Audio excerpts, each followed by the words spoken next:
Very good morning बच्चों हम last lecture में अकाउंटिंग ट्रीटमेंट सीखा था जीएसटी का। ठीक है, ये हमने 3 एंट्रीज डिस्कस की थी। परचेज करते टाइम हम जीएसटी पे करके आएंगे, सेल करते टाइम हम ये टैक्स कलेक्ट कर देंगे, फिर हम गवर्नमेंट ऑफिस में डिपॉजिट करा देंगे। ठीक है, लेकिन अब ध्यान से सुनना, मैंने आपको बताया था परचेज करते टाइम आप जो जीएसटी पे करके आते हो, ये जो पे करके आते हो ये आपके लिए एक्सपेंस नहीं है। क्यों नहीं है? क्योंकि आप ये पैसे किससे कलेक्ट कर लोगे? कस्टमर से। ठीक है, कस्टमर से ले लोगे और ये गवर्नमेंट ऑफिस में डिपॉजिट कराने के टाइम आपको ये पूरे पैसे गवर्नमेंट ऑफिस में डिपॉजिट नहीं कराने होते। जितना आपने परचेज करते टाइम जीएसटी पे किया है वो एडजस्ट हो जाता है। तो यहाँ पे जो डेबिट होता है वो डिक्रीज पे क्रेडिट हो जाता है, मतलब एडजस्ट हो गया। आप जो टैक्स पे करके आए थे ये दोबारा आपको गवर्नमेंट को नहीं देना पड़ा। जो आपने सेल करते टाइम कस्टमर से कलेक्ट किया वो एडजस्ट पे करने वाला टैक्स एडजस्ट हो जाएगा आपका। ठीक है, आपको पता है ये जितने भी बिजनेसमैन सेल कर रहे हैं ये जीएसटी लगाते हैं। ठीक है, आपको मैंने कहा है GST is levied on the sale of goods. Goods sale करते टाइम लगता है, कस्टमर से कलेक्ट करते हैं, गवर्नमेंट ऑफिस में दे देते हैं। ठीक है, तो ये हमारी कोई इनकम नहीं है। GST collected is name as output GST. ठीक है, विद इन द स्टेट कर रहे हैं इसलिए 2 टैक्स हैं, सीजीएसटी और एसजीएसटी। अभी हम फर्स्ट 4 सम है विद इन द स्टेट वाले, तो 2 टैक्स ही चार्ज का रेट होंगी, तो आधा सेंट्रल गवर्नमेंट का, आधा स्टेट गवर्नमेंट का। ठीक है, सेल करते टाइम हम हमेशा कस्टमर से चार्ज करते हैं, लेकिन पूरा आपको गवर्नमेंट ऑफिस में डिपॉजिट नहीं कराना।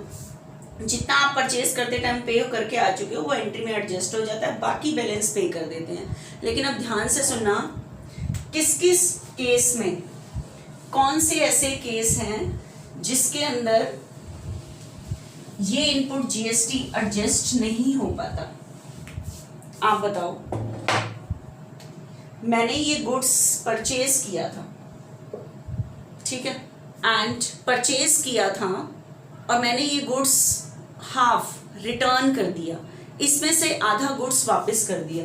तो आधा गुड्स बताओ, गुड्स कितने का था? 1 लाख, मैंने 50,000 का गुड्स वापस कर दिया। ठीक है, परचेज करते टाइम बताओ टैक्स की रेट कितनी थी? 9%। तो 50 पे 9%, 45 सीजीएसटी, 50 पे 9%, 45 एसजीएसटी। ठीक है, अब मुझे बताओ गुड्स वापस हो रहा है, गुड्स परचेज करना मेरे लिए एक्सपेंस, एंड एक्सपेंस का balance, expense always be debited. जब मैं इसमें से आधा गुड्स वापस करूंगी तो बताओ गुड्स किस नाम से वापस जाता है? परचेजेस रिटर्न के नाम से, परचेजेस रिटर्न 50 का। अब मुझे बताओ गुड्स परचेज करते टाइम मैं टैक्स पे करके आई थी, ठीक है, तो डेफिनेट है ये टैक्स भी तो कैंसिल होगा। जब परचेज किया था मैंने इतना टैक्स पे किया था तो वो टैक्स भी तो कैंसिल होगा। ठीक है, वो टैक्स भी तो रिवर्स हो जाएगा। तो यहाँ पे इनपुट जीएसटी, अब मैं कोई माल नहीं बेच रही, मैं कहूँ टैक्स कलेक्ट, जो मैं माल परचेज, देखो अब मैं अगर मैं सारा माल वापस करूँ तो परचेज डेबिट है, रिटर्न करते टाइम परचेज रिटर्न को क्रेडिट। ये जो इनपुट जीएसटी डेबिट हुआ था ये क्रेडिट हो जाएगा इसका बैलेंस डिक्रीज करने के लिए।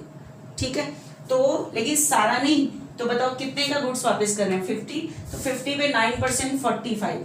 तो इनपुट जीएसटी यहाँ डेबिट था, डिक्रीज पे क्रेडिट, इनपुट सीजीएसटी,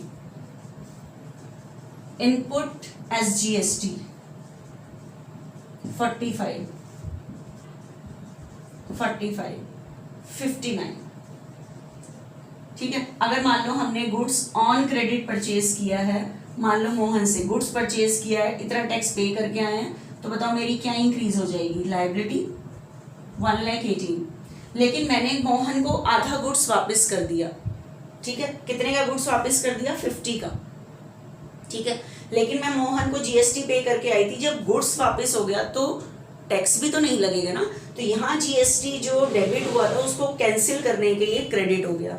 तो बताओ यहाँ मेरी लायबिलिटी इंक्रीज हुई थी, तो जब मैंने 50 गुड्स 45 9 टैक्स कैंसिल हुआ, तो बताओ मेरी लायबिलिटी कितने से डिक्रीज हो जाएगी? 59 से, आधी। 1,18,000 थी, आधी से मेरी लायबिलिटी डिक्रीज हो गई। तो आपको पता है ये जो इनपुट जीएसटी डेबिट है ये डिक्रीज पे क्रेडिट हो गया। तो आपको पता है अब जो एडजस्ट आगे करोगे आप 9 में से कितना कैंसिल हो गया इनपुट 45। तो आगे जो जब आप गवर्नमेंट को पे करोगे तो 45 ही एडजस्ट कर पाओगे, पूरा 9 एडजस्ट नहीं कर पाओगे क्योंकि इतना इनपुट जीएसटी कैंसिल हो गया, सेट ऑफ नहीं कर पाओगे। जब हम लास्ट में गवर्नमेंट को पे करने की एंट्री, तो आप ये नहीं कहोगे आप 9 पे करके आ चुके हो, 45 कैंसिल हो गया क्योंकि गुड्स रिटर्न हो गया था। तो जितना इनपुट यहाँ पे डेबिट है ये डिक्रीज, रिटर्न करते टाइम ये जो क्रेडिट हो जाता है, तो इतना आप एडजस्ट सेट ऑफ नहीं करा पाओगे गवर्नमेंट से। कि जब आप सेल करते टाइम कस्टमर से कलेक्ट करोगे तो आप पूरा ये नहीं कहोगे 9,000 पे करके आ चुके हो, 45 कैंसिल हो चुका है क्योंकि आपने गुड्स वापस कर दिया था। इतना जीएसटी एडजस्ट नहीं हो पाएगा पे करते टाइम, ठीक है। और कौन से केस है ध्यान से देखना। ये आपने गुड्स परचेज किया था, इसमें से हाफ गुड्स डिस्ट्रॉय हो गया।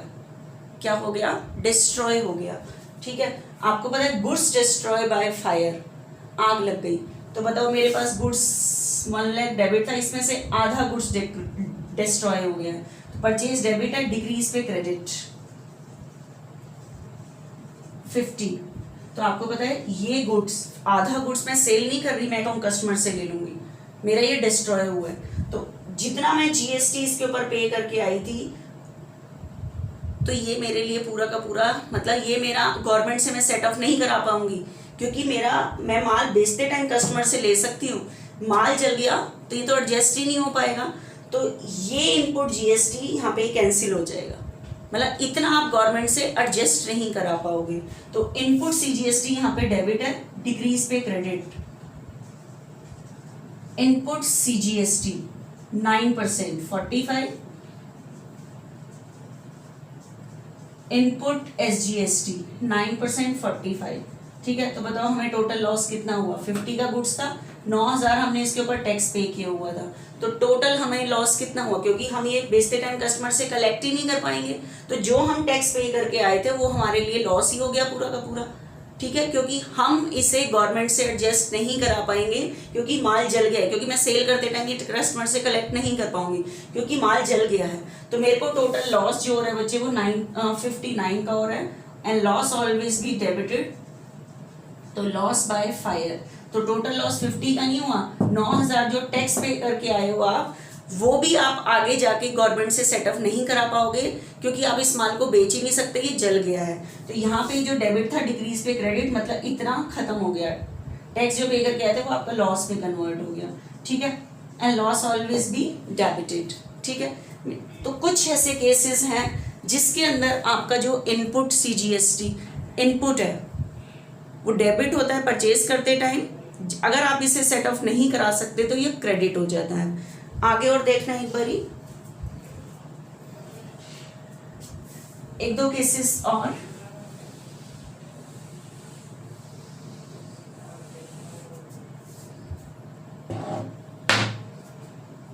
ये जो गुड्स हमने परचेज किया था, आपके पास कई बार होता है goods withdraw for personal use,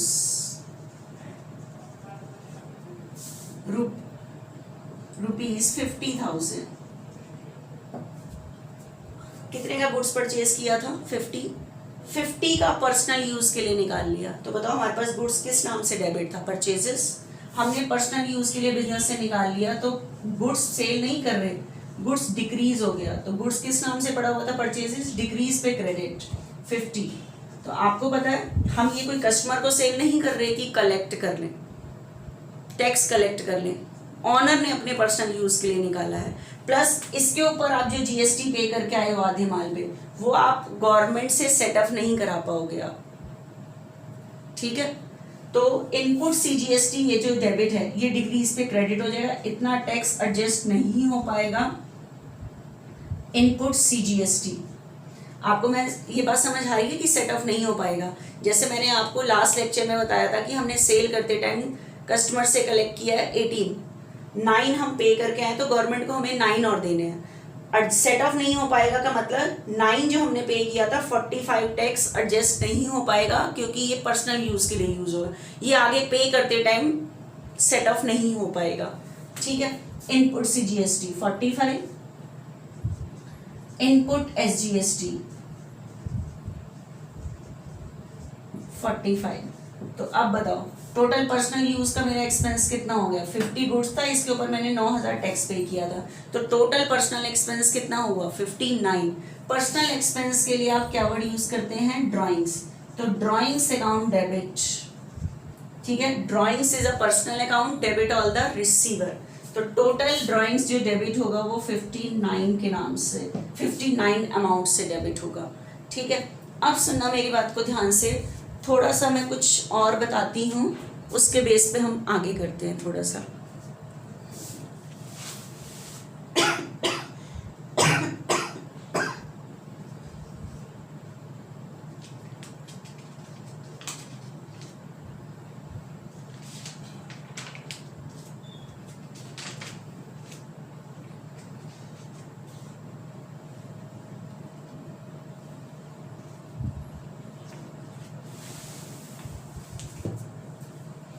अब बच्चे कुछ आपको पता है, हम बेशक से गुड्स परचेज करें या सर्विस परचेज करें, उसके ऊपर हमें जीएसटी पे करके आना पड़ेगा। अगर हम गुड्स सोल्ड करें या सर्विस सेल करें, उसके ऊपर हमें टैक्स कलेक्ट करना पड़ेगा, ठीक है, उसके ऊपर हमें टैक्स कलेक्ट करना पड़ता है, ठीक है।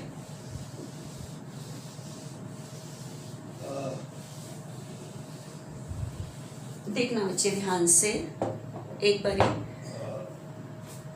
जैसे आपको पता है हमने गुड्स परचेज किया, गुड्स परचेज करना मेरे लिए expense, an expense always be debited, और विद इन द स्टेट, बच्चे आपको पता है ये जो रेट्स हैं ये हर स्टेट में सेम है, वन नेशन वन टैक्स, ठीक है, और जो रेट्स हैं वो हर स्टेट में सेम डिसाइड की गई है, यूनिफॉर्मिटी है, मतलब एक जैसी रेट से फिक्स हैं सारी की सारी, ठीक है। तो गुड्स परचेज करना मेरे लिए एक्सपेंस, और विद इन द स्टेट मतलब मैं स्टेट के अंदर से ही परचेज कर, स्टेट में ही परचेज कर, स्टेट से ही परचेज किया है, तो 2 टैक्स पे करने पड़ेंगे आपको, 9% CGST, 9% SGST।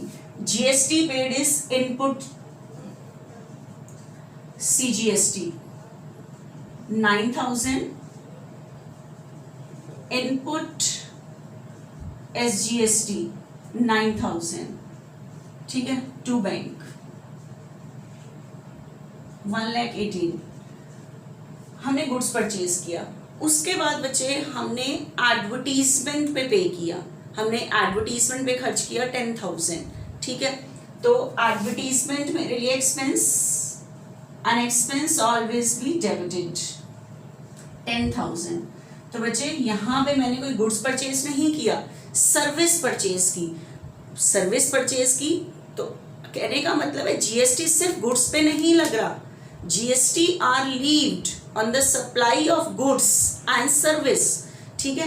तो हमने एडवर्टीजमेंट कंपनी से अपनी एड कराई, तो उन्होंने हमें सर्विस प्रोवाइड की, हमने उनकी सर्विस परचेज की, ठीक है, तो उसके ऊपर भी हमें जीएसटी पे करना पड़ेगा। क्यों? क्योंकि वो अपनी सर्विस बेच रहे हैं, गवर्नमेंट उनसे उनकी सेल पे टैक्स मांगेगी, तो वो हमसे लेंगे, तो हमें टैक्स पे करके आना पड़ेगा। जीएसटी पे को कहते हैं इनपुट CGST।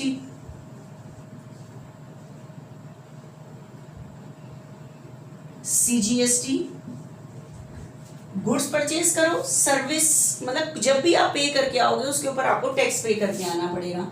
रेट 9% है, एक ही दी हुई होगी या अलग अलग दी होगी तो उसके अकॉर्डिंग लगाना पड़ेगा।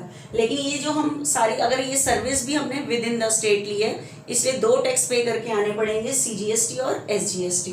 तो 10,000 पर 9%, 900, इनपुट SGST काउंट 900, ठीक है, टू कैश।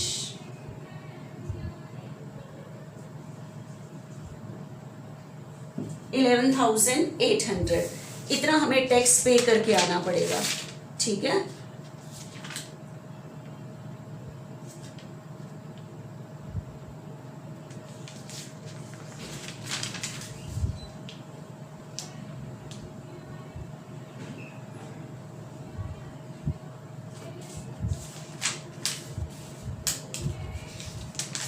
देखना बच्चे, ठीक है। उसके बाद एक और चीज बच्चा थोड़ा सा ध्यान से देखना। अब हमने गुड्स को सोल्ड किया, गुड्स को क्या किया, सेल किया। ये दिया होगा कितने का सोल्ड किया, गुड्स सोल्ड किया। और आपको पता है सेल करते टाइम हम जीएसटी पे नहीं करते, कस्टमर से कलेक्ट करते हैं। कस्टमर से क्या करते हैं, कलेक्ट करते हैं, ठीक है। सेल करते टाइम हम जीएसटी कलेक्ट करते हैं। अब बच्चे हमने ये जो गुड्स सोल्ड किया है वो 2 लाख का किया है, ठीक है। बच्चे ये जो सारी ट्रांजेक्शन्स हैं ये हम अपने घर की नहीं, business, we maintain the accounts on the behalf of business, कि हम बिजनेस कर रहे हैं, ठीक है। गुड्स सोल्ड किया और सेल हमने विद इन द स्टेट किया है, रेट है 18%, तो हम 9% CGST कलेक्ट करेंगे, 9% SGST कलेक्ट करेंगे, ठीक है। GST collect is output CGST, output SGST 9%, 18 इससे कलेक्ट किया। तो आप बताओ कस्टमर से मैं कितने लूंगी, 2,36,000। अगर ऑन क्रेडिट सेल हुआ है, मतलब मैंने सेल किया 2 लाख, 18 मैंने उसको कहा CGST है, 18 SGST है, तो मेरे डेटर बढ़ जाएंगे। तो डेटर ने मेरे 2,36,000 देने, ना कि 2 लाख, ठीक है। ये जो GST क्रेडिट हुआ ये किस बेस पे हुआ है, सेल करना मेरी इनकम, लेकिन ये जो मैंने टैक्स कलेक्ट किया है ये मुझे गवर्नमेंट ऑफिस में डिपॉजिट कराना है, तो ये मेरी लायबिलिटी है। लायबिलिटी का बैलेंस क्रेडिट, कैश सेल हुई है तो मेरे पास कस्टमर से कैश आ जाएगा 2,36,000, ठीक है। ये आ गया। अब मेरी बात को ध्यान से सुनना, एडजस्ट कैसे होता है।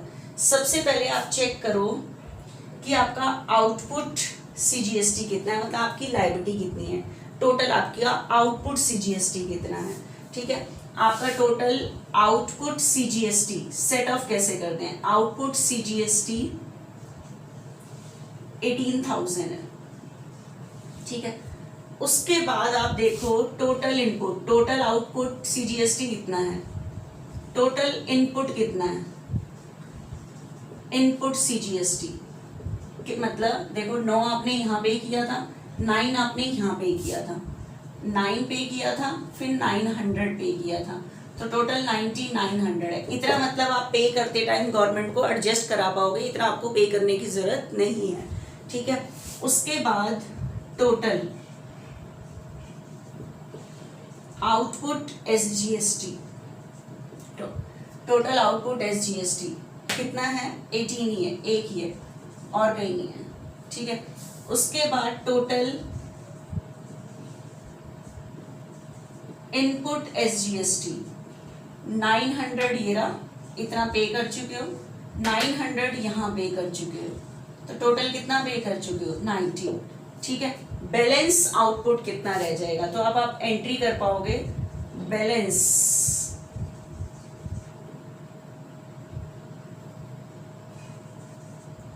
आउटपुट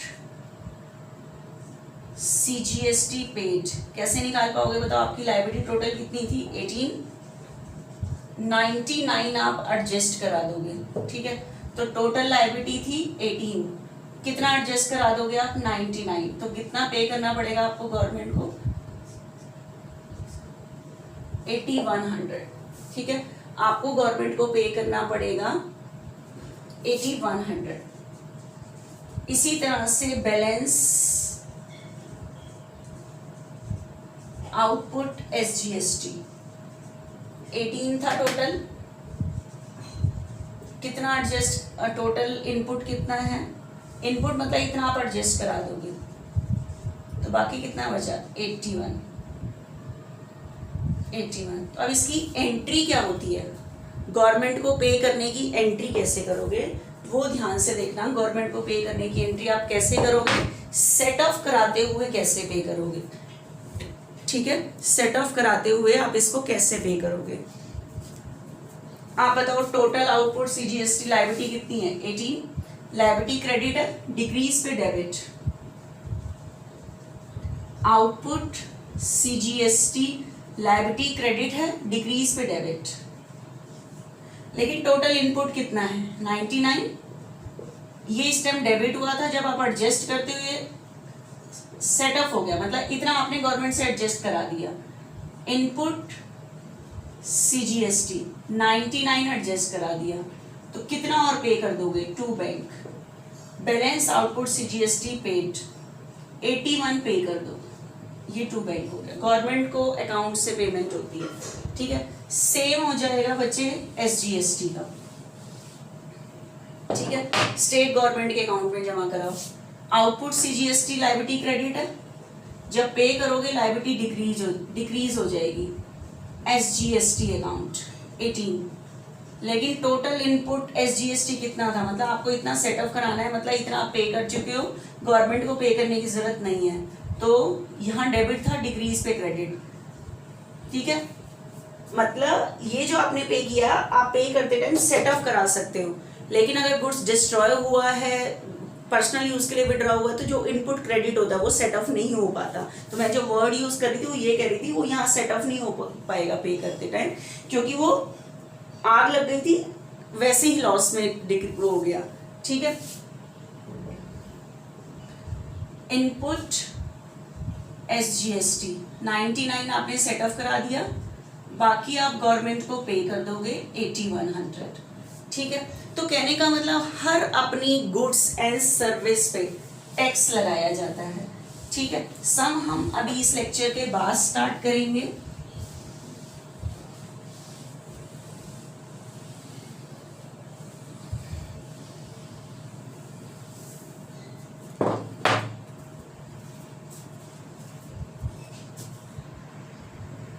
अब बच्चे मैंने आपको ये चीज़ बोली थी कि आप जब भी कोई गुड्स परचेज करते हो या कोई सर्विस परचेज करते हो, उसके ऊपर आपको GST पे करना पड़ेगा। लेकिन सामने देखो कुछ लिखा हुआ है, कुछ गुड्स एंड सर्विसेज हैं, इसके लिए आपको GST नहीं देना पड़ेगा। देखो सबसे पहले लिखा हुआ है payment of wages and salary, payment of wages and salary. इसका मतलब जैसे हमारे यहाँ हम बिजनेस कर रहे हैं, हमारे यहाँ एम्प्लॉई हैं, 2 तरह के वर्कर होते हैं। तो मेंटली वर्क कर रहे होते हैं उनको हम सैलरी देते हैं, और जो फिजिकली वर्क कर रहे होते हैं उनको हम वेजेस देते हैं। अब हमने उससे सर्विस तो ली है, हम उनको वेजेस दे रहे हैं, तो हम कहें कि हम उसके ऊपर भी GST देना पड़ेगा हमें? नहीं। तो following goods and services are exempt from levy of GST, मतलब ये छूट मिली हुई है, ये सर्विस लेने पे आपको टैक्स देने की जरूरत नहीं है। सबसे पहले अगर आप वेजेस पे कर रहे हो अपने वर्कर्स को या एम्प्लॉय को सैलरी दे रहे हो, उसकी पेमेंट करते टाइम आपको टैक्स देने की जरूरत नहीं है, एग्जेम्प्ट है। प्लस सप्लाई ऑफ सर्विस, अगर आपने गवर्नमेंट को कोई सर्विस सप्लाई की है, सेल की है, तो गवर्नमेंट को ही टैक्स देना, तो गवर्नमेंट से थोड़ी टैक्स कलेक्ट करोगे, तो वहाँ पे भी GST नहीं लगाया जाएगा, ठीक है, क्योंकि गवर्नमेंट से कलेक्ट करके देना तो गवर्नमेंट को ही है। तो अगर हमने कोई सर्विस किसको प्रोवाइड की है, मतलब प्रोवाइड की है, मतलब गवर्नमेंट को सर्विस सेल की है, तो उसके ऊपर टैक्स नहीं है। Plus electricity and water bill, बच्चे हमारे जो घर में बिजली का बिल आता है या वाटर बिल, मतलब इलेक्ट्रिसिटी और वाटर बिल, इसके ऊपर भी GST नहीं लगाया जाता, GST नहीं है, एग्जेम्प्ट है, छूट मिली हुई है इन चीज़ों के।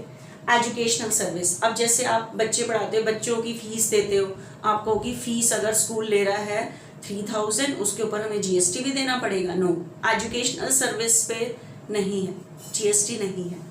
उसके बाद हेल्थ सर्विस, कि आप कहो कि जैसे हम ट्रीटमेंट करा रहे हैं हॉस्पिटल में, एक तो खर्चा है, उसके ऊपर और GST और हमें एक्स्ट्रा पे करें। हेल्थ सर्विस पे भी क्या नहीं है, टैक्स नहीं है, वो आपसे नहीं लेते हॉस्पिटल वगैरह वाले GST वगैरह। ट्रैवलिंग एक्सपेंस, बस का किराया, रेलवे का किराया, ऑटो का, इन पे भी पे करते टाइम आपको GST अलग से देने की ज़रूरत नहीं है, ये एग्जेम्प्ट है। इंटरेस्ट, आपने लोन लिया हुआ है, लोन के ऊपर इंटरेस्ट देते हो, तो आपको वो सर्विस ही तो मिली होती है, आपको कि इंटरेस्ट के बाद हमें जो हम इंटरेस्ट देना उसके बाद GST भी देना पड़ेगा? नो, इंटरेस्ट पे भी कोई क्या नहीं है, GST नहीं है। तो ये कुछ थ्योरेटिकल पोर्शन है हमारा, कि इसके अंदर जब ये चीज़ आएगी, interest paid, travelling expenses paid, या हेल्थ सर्विस आ गई, एजुकेशनल सर्विस आ गई, electricity and water bill pay कर रहे हैं, ठीक है, payment of wages and salary, तो इस टाइम आपको GST पे करने की ज़रूरत नहीं है। these items are exempted from GST, GST से exempted है, ठीक है। तो अब हम बच्चे नेक्स्ट लेक्चर में सम स्टार्ट करेंगे इसके, ठीक है, देखना।